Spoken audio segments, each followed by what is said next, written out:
Presumiendo México presenta.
Amigas, amigos, deseo se encuentren bien, al igual que sus familias. Les habla el escritor Iván Uriel. Les doy la más cordial bienvenida a una edición muy especial de Encuentros. Me siento feliz, contento realmente de que esté con nosotras y nosotros. Una escritora a quien yo admiro mucho, una escritora extraordinaria con una faceta maravillosa para poder abordar la interioridad. Eso me encanta, la interioridad desde el viaje, la interioridad del alma, para poder describir a través de sus obras paisajes que se adentran en el alma de quien tiene la dicha de leerla. Me refiero a Mariana Trabacho. ¿Cómo estás, Mariana? Felices de recibirte en Presumiendo México y Filmmakers Movie.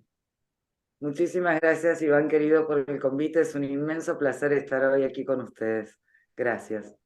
Gracias, Mariana, celebrando además de Quebrada tu libro, por supuesto, celebrar tu trayectoria y la forma en la cual haces de cada una de tus historias esa fuerza que enhebra no solamente los sentimientos y las emociones. Y mi primera pregunta, que es la pregunta inicial, Mariana, es: ¿quién es Mariana Trabacho? ¿Quién es Mariana? Qué gentil que eres. Muchas gracias. Bueno, a ver, difícil, ¿no? Definirse a veces.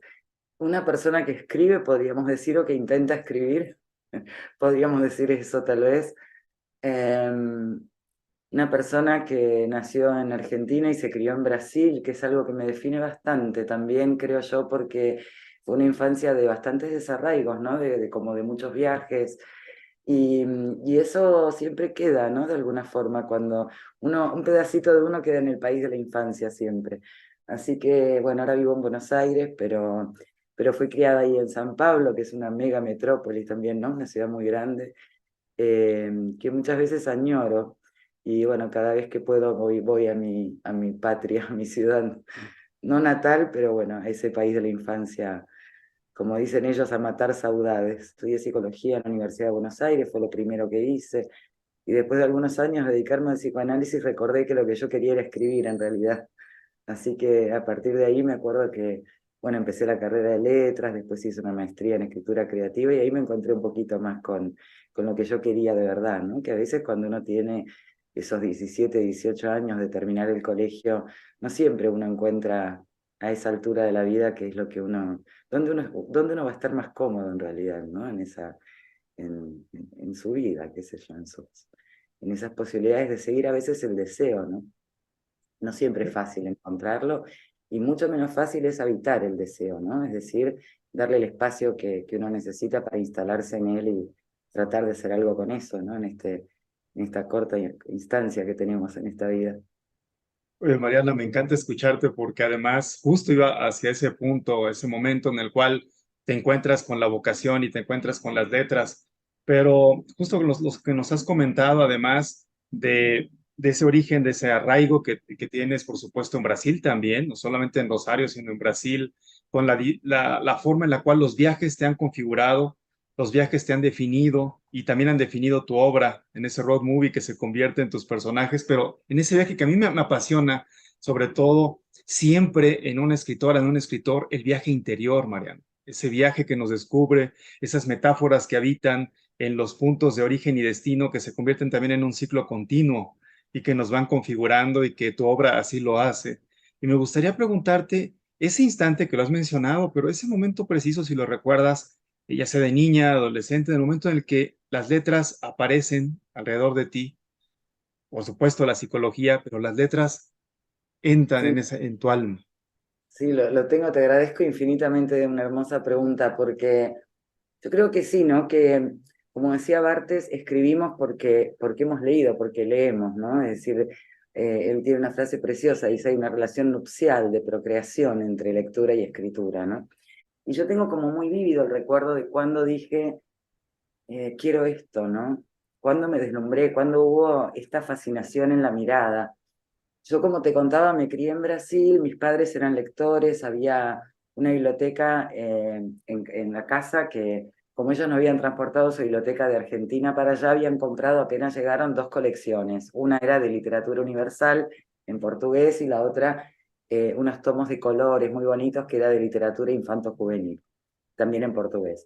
Y nos educaron a mi hermana y a mí en un liceo francés allá. Entonces, teníamos a disposición la biblioteca del liceo, eran libros que estaban en francés, y esta biblioteca no muy larga, digamos, que había en casa.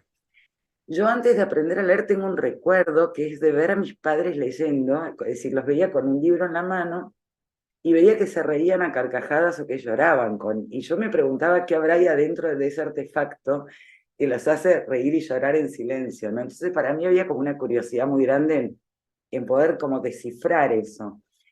Pero ¿qué pasa? Yo, bueno, tengo 56 años recién cumplidos y, y en mi infancia, claro, había un pequeño televisor blanco y negro de 14 pulgadas que mis padres tenían en el piso, en el mismo cuarto donde está la biblioteca, en el piso había este artefacto que tenía, qué sé yo, 4 canales, una programación muy breve. Entonces, claro, nuestro Netflix de la infancia eran los libros. Y esas lecturas de la infancia fueron lecturas de entretenimiento. Yo leía a Dickens, a Poe, a Hemingway, a Julio Verne, Mujercitas, que yo lo que había ahí, ¿no? Eran traducciones y eran lecturas de entretenimiento. Pero cuando yo regreso a la Argentina y me encuentro por primera vez con la lectura de textos literarios escritos en mi lengua madre, allí es donde a mí se me produce, yo tendría 13 o 14 años, mamá, no me olvido más, aparece en casa con un libro de, de Vargas Llosa, que era La Casa Verde, y con 100 años de soledad, y me los regala. Y yo me acuerdo que allí, en esas primeras lecturas, es cuando yo empiezo a escribir con una lapicera en la mano y subrayando, porque mi deslumbramiento fue a nivel de la sintaxis, de lo que se podía, de cómo se podía escribir. Claro, venía de leer traducciones en otras lenguas, entonces, claro, ese encuentro un poco con la lengua madre, con la literatura latinoamericana, fue para mí como ese momento de fascinación que no me lo olvido más, y fue el punto de partida de una avidez, de un decir quiero más y de empezar a leer con fruición, de no detenerme, y fue toda qué sé yo, mis primeras lecturas de Borges, de Cortázar, mi encuentro con Juan Rulfo, que fue un amor así eterno, ¿no? Que dura hasta el día de hoy, porque lo que hace ese hombre con la lengua uno todavía no lo puede creer, es una maravilla, ¿no?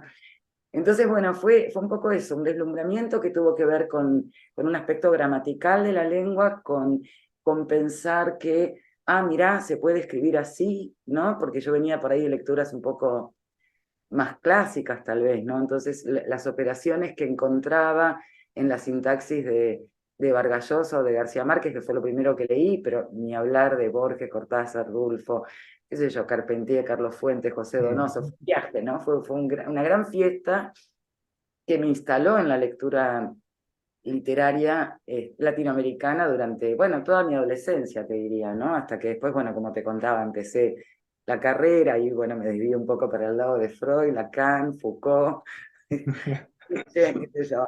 Y después, bueno, y cuando terminé la carrera, pues, retomé, ¿no? Las lecturas literarias, y yo creo que uno de los caminos de lectura tiene como, va teniendo distintos deslumbramientos, ¿no? En sus recorridos como lector, qué sé yo.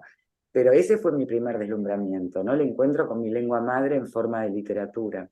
Y es apasionante a escucharte además, Mariana, porque justo en tu obra habita este viaje, lo real maravilloso, el realismo mágico que aparecen, ¿no? Como de alguna manera, pero también cómo tú creas este mundo fantástico de un paisaje que desde la propia sensación del desierto, habita un maná de esperanza a través de los personajes y de irse descubriendo.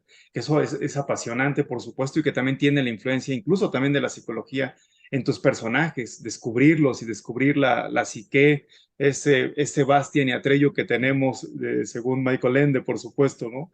De alguna manera, ese encuentro del espejo-reflejo, y justo en ese espejo-reflejo nos has comentado cómo aparece en ti, habita en ti el deseo a través de la literatura, pero también en qué instante Mariana suelta la pluma y además de leer, crea su propio mundo, sus propios universos.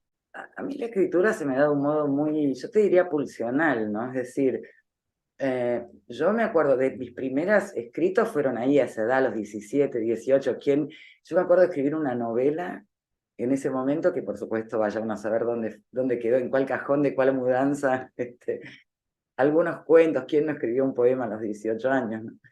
Pero bueno, pero en sí, como te contaba al principio, ese habilitarme a intentarlo, ese superar tal vez el miedo que a uno le genera la escritura libre, ¿no? Yo me acuerdo que en mis etapas dando clases en la Facultad de Psicología y demás, yo todo el tiempo escribía ensayos, escribí un manual de psicología forense, es decir, nunca me detuve con la escritura, ¿no? Pero ese, como te contaba, habilitarme a escribir lo que yo de verdad quería, empieza ya de más grande, ¿no? Y actualmente para mí la escritura es cuando se presenta, es decir, no es algo, no es que me siento y digo, bueno, voy a escribir una novela, voy a empezar este cuento.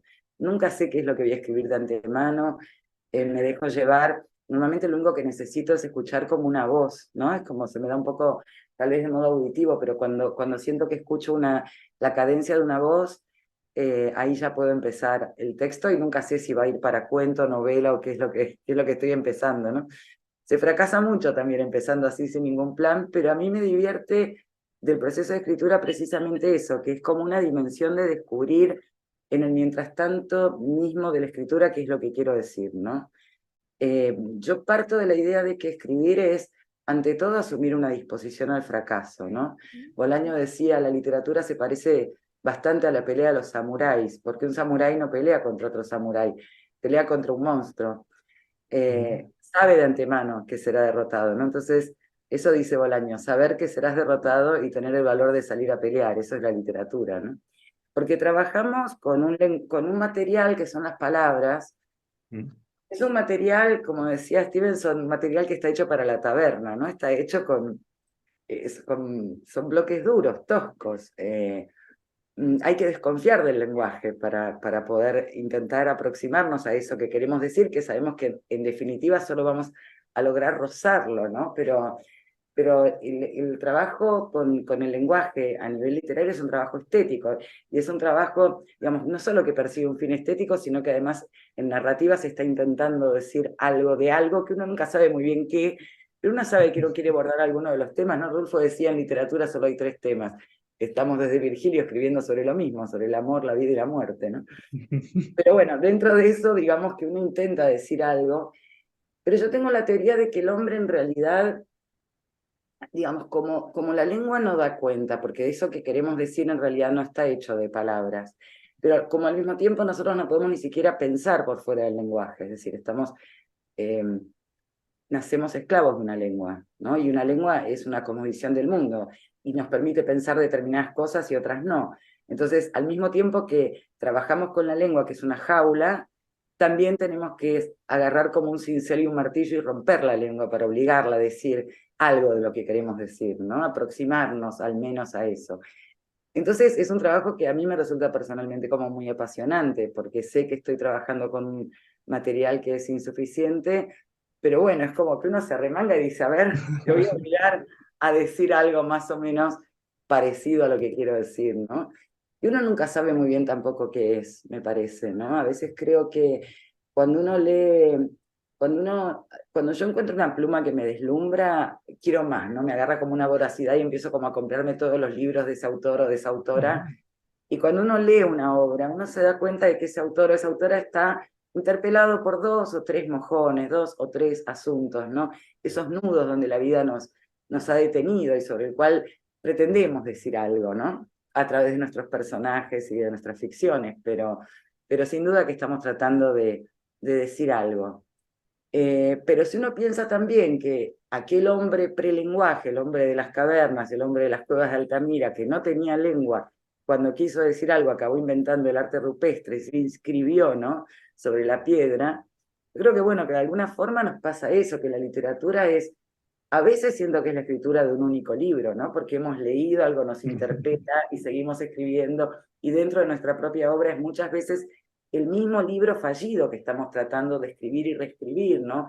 Y por ahí alguien lee eso y sigue escribiendo. Entonces, un poco la sensación es que en tanto especie, tal vez hace 35.000 años que estamos tratando de decir algo, ¿no? En esta especie de libro colectivo. Claro, y del libro colectivo que mencionas, y de alguna manera continuo, ¿no? Que se sigue escribiendo y reescribiendo en los encuentros y Sí, desencuentros. sí, Me gusta mucho escucharte porque además tú, en esa construcción del lenguaje, el encuentro de diferentes lenguajes para crear uno nuevo, tú también eres traductora. Entonces, sí. sientes la emoción, el ubicar no solamente el lenguaje, sino también el sentimiento y el significado, el sentido de las palabras, situaciones que suceden en nosotros y que nos agitan por dentro. En estos motivos literarios, ¿hay algún motivo que en ti habite con mayor fuerza? Sí. O sea que a mí me cuesta identificar a veces exactamente de qué estoy hablando, ¿no? Pero sí me doy cuenta que me interpela profundamente la finitud, me interpela muchísimo. A ver, de una forma es como si yo sintiera que todos nosotros, a la mañana, cuando nos levantamos, o a la hora que sea que nos despertemos y salimos de la cama, nos estamos forjando un argumento para salir de la cama todos los días, ¿no? Voy a hacer algo, voy a mi trabajo, voy a mi estudio, voy a algo, salgo de la cama a hacer algo, ¿no? Ujú. Eh, Como hablábamos al principio, no siempre ese salir de la cama viene de la mano del deseo, ¿no? De haberse encontrado con un deseo y tener la dicha, la fortuna, el privilegio de poder explorarlo. Pero sí que todo el tiempo para mí hay como una sensación de algo absurdo en todo lo que nos pasa, porque lo pienso mucho desde el lugar de que en definitiva el sol también se apagará, ¿no? Entonces no quedará nada ni siquiera de nuestra civilización. Desde esa cosa tan sin sentido, sin embargo, salimos de la cama y me parece que hay una poética ahí, ¿no? Hay algo que me conmueve profundamente en ese acto que hacemos todos los días. Es como una especie de porfía, ¿no? De creer que algo de todo esto tiene un sentido, forjarle, darle un sentido, por efímero que sea. Entonces, de alguna manera es como tratar de trabajar, y creo que eso es lo que me resulta más poético de todo y lo que más Ujú. se me conmueve, que tiene que ver con el arte, ¿no? Que es tratar de dar cuenta de esa vacuidad, que uno sabe que uno no va a dar cuenta, pero que hay un desafío, un interés en eso. Después creo que escribimos como cualquiera que trata de ejecutar cualquier arte, ¿no? Desde siempre en un tiempo histórico dado, en un contexto social y cultural dado, interpelado más o menos por esas subjetividades, por esas singularidades del deseo propio de cada Ujú. quien. Y en ese territorio sí te puedo decir, me interesa mucho. Hay una pregunta que creo que me interpela todo el tiempo, que es ¿qué hacemos con los cuerpos de nuestros muertos? Creo que criada en Latinoamérica y entre dos dictaduras, de alguna forma, esta pregunta nos atraviesa mucho, pero podría interpelar también a la humanidad en otros territorios también, ¿no? Pero tal vez a nosotros y en esta época, o a partir de mi propia historia, de mi propia infancia, me interpela de un modo singular, que no por eso menos universal, ¿no? También. Y después sí hay como una pregunta por la memoria. A mí la memoria me conmueve mucho porque es algo de una fragilidad absoluta, es una construcción que hacemos al mismo tiempo que la necesitamos para constituirnos a nivel identitario. Entonces el trabajo con las nociones de identidad, memoria, bueno, también son temas que siento que a veces se filtran en la escritura, ¿no? En los temas que de alguna manera se me aparecen en el papel. Pero y también esto último, el gesto mínimo, ¿no? Esto que hablábamos, que yo lo simbolizo como el salir de la cama, pero que es el gesto amoroso mínimo, el encuentro confraternal, ¿no? Del encuentro con otro, como si fuera posible el abrazo entre dos personas, ¿no? Entre humanos. Entonces, eso también a mí me conmueve muchísimo y creo que cada tanto algo de eso se me filtra en la escritura. Y has mencionado algo que a mí me apasiona y me llega profundamente, y es el tema del abrazo, el significado del abrazo en sí mismo, el abrazo en las palabras y el abrazo también en las miradas, ¿no? Y comenzaste, de hecho, tus primeras respuestas con la mirada como un punto de encuentro fundamental. Y a mí me apasiona escribir sobre ello y sentirme y leerlo y escucharte en este momento sobre el abrazo, la mirada, pero también en esa parte interior nuestra que guarda la memoria, guarda los recuerdos, guarda los instantes y después esos instantes aparecen y desaparecen en nuestra mente y en el corazón. Hay este proceso de la memoria y de estas imágenes que pueden habitar permanentes o presentes en el recuerdo constante. ¿Cómo se expresan en tu obra, Mariana, a lo largo de tus libros? ¿Hay alguna constante en tus libros que podamos descubrir nosotros como lectoras y lectores, pero que tú como escritora dejes pequeños guiños a lo largo de tus obras? ¿Sabes qué? Un poco a la luz de lo que acabamos de decir, pensándolo ahora en voz alta contigo, ¿sabes qué? Encuentro como una sensación de una cierta intemperie y una cierta orfandad muchas veces, ¿no? En los personajes como, y cómo desde esa orfandad, ese sentimiento último de soledad que podemos tener todos en algún momento, cómo igual se teje el encuentro, ¿no? Mínimo. Pero creo que va un poco por ahí, es decir, que los personajes en general están profundamente solos o ontológicamente solos y que van por la vida un poco desde esa orfandad pisando pasitos cortos, breves y tratando de tejer, ¿no? Una red de algún tipo que otorgue algún sentido, como decíamos, por mínimo que sea, ¿no? Pero creo que sí, eso te diría como hilo conductor, tal vez que voy encontrando incluso en los relatos, digo, no solo en las novelas, ¿no? Pero sí. Y esos pequeños encuentros que además se van teniendo en el camino que se va forjando. Me gustaría preguntarte aquí sobre tu novela Quebrada, una novela con una gran recepción. ¿Cómo te has sentido? ¿Cómo fue el proceso creativo de esta novela y qué significado para ti en tu carrera? ¿Qué significa? Quebrada fue increíble, ¿no? Yo muy sorprendida con la recepción de los y las lectores, porque realmente no me lo esperaba en absoluto. Fue el proceso de escritura, me lo acuerdo muy bien porque fue en el año de la pandemia, fue en el 2020. Me acuerdo que yo tengo una queridísima amiga que vive en La Plata y es escritora, se llama Paula Tomassoni, y me llamó un día, recién había empezado el encierro este de la cuarentena, ¿no? Y me dice, Travasio, ¿qué estás escribiendo? Y le digo, no, Tomassoni, estoy aprendiendo a lavar los limones con lavandina. No estoy escribiendo nada, era la época del desconcierto, ¿no? Y bueno, y me acuerdo que empezamos a hacer unos Zooms, unos encuentros, y yo empecé a escribir esta novela, creo que un poco para tener que leerle a mi amiga por Zoom todas las semanas en cuarentena. Así que fue un poco raro el proceso, pero me acuerdo que había empezado la novela el año anterior por el segundo relato, podemos contarle por ahí Ujú. al público que no la ha leído, es una novela que consta de dos partes, ¿no? Está quebrada en dos relatos, Ujú. y yo empecé a escribir primero el segundo, el que aparece después. En la novela lo había empezado en Brasil, en mi país natal, en un pueblito al nordeste de Brasil, a escribirlo, y lo había seguido hasta donde había podido, pero un poco como yo te contaba, esto de que escribo un poco sin horizonte, se me había empantanado un poco esa historia, este personaje que aparece en el primer capítulo, no terminaba yo de entender muy bien de quién se trataba. Entonces había dejado un poco ese relato a descansar. Viene la cuarentena, mi amiga que me llama, y me acuerdo de una entrevista que yo había leído en un periódico a una maestra rural en Argentina que había tenido un accidente en un entorno como el de La Quebrada, ¿no?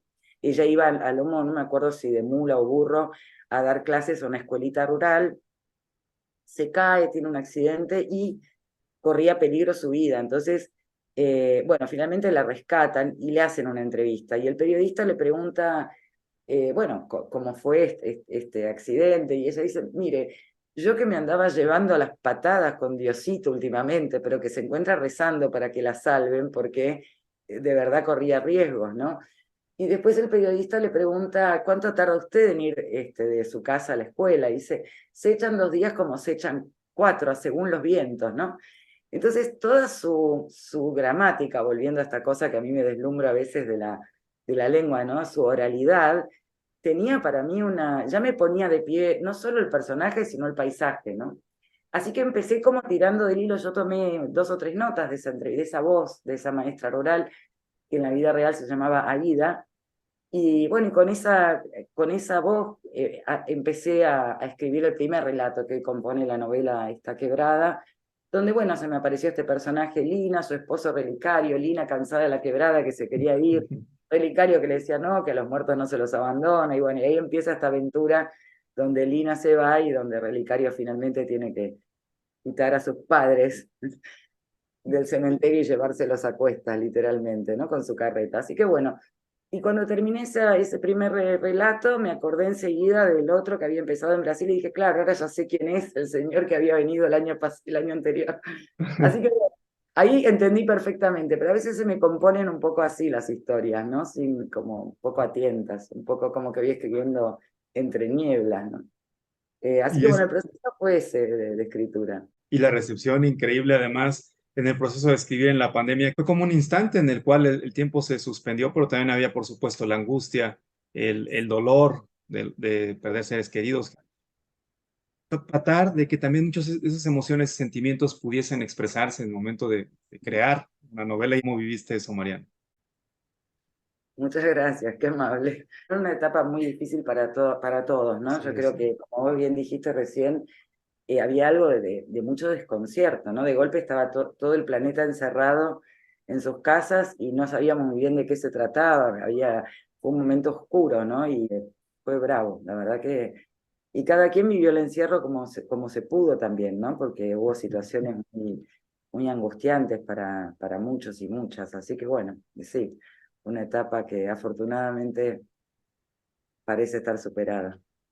Y de alguna manera, a ir superándolo también, regresar a las actividades, has vuelto también a las actividades literarias. Y me gustaría preguntarte en estos minutos, además de recordar tu obra, el hablar de Quebrada, también de las presentaciones que vienen. Y en este momento, si te encuentras en un nuevo proyecto literario, descansarás un poco, o estas voces, estos recuerdos, estas imágenes, esta memoria, estos instantes habitan en Mariana activos y sigues escribiendo en un proyecto actual.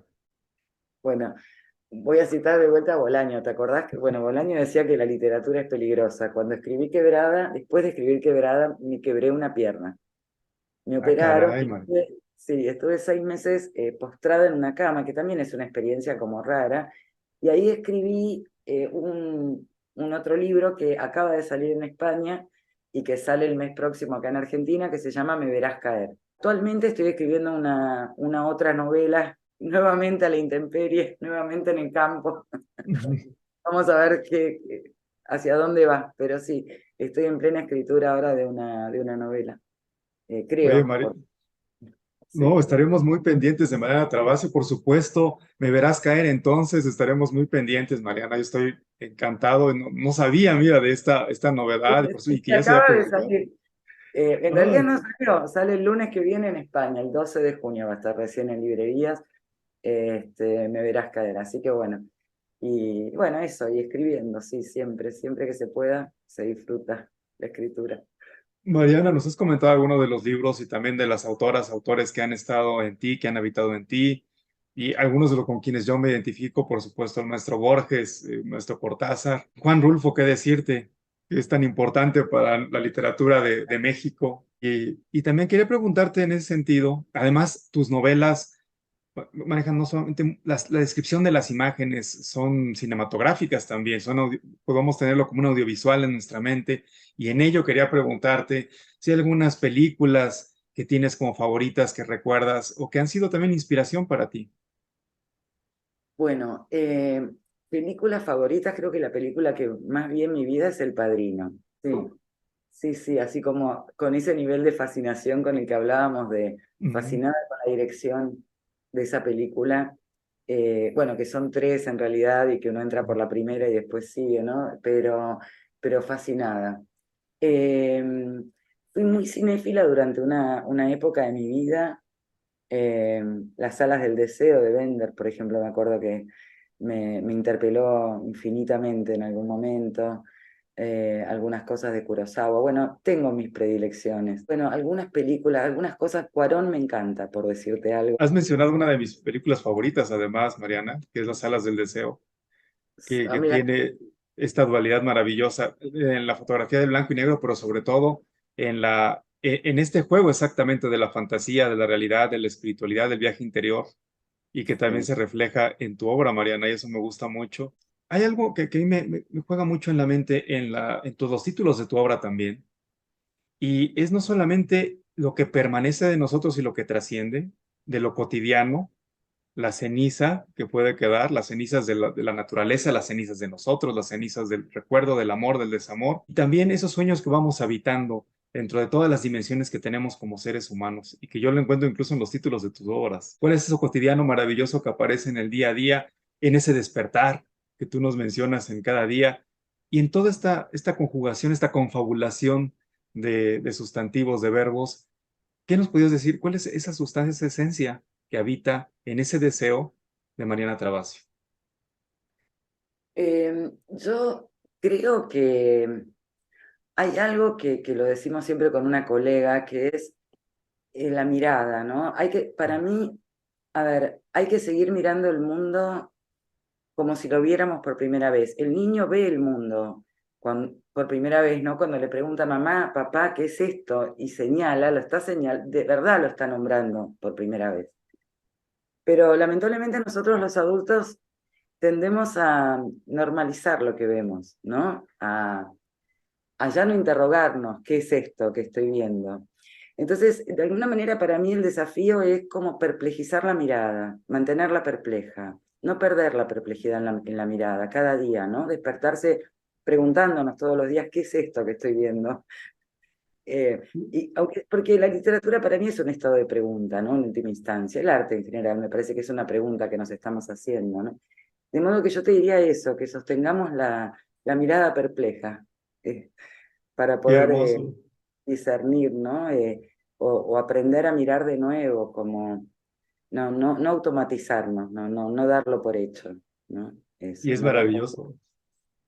Muchas gracias, Mariana, porque además es exactamente en ese asombro que tenemos todos los días, en lo que nos rodea, en una palabra, en un encuentro, en una mirada, en recibir un mensaje, en enviar el mensaje, en ver una sonrisa.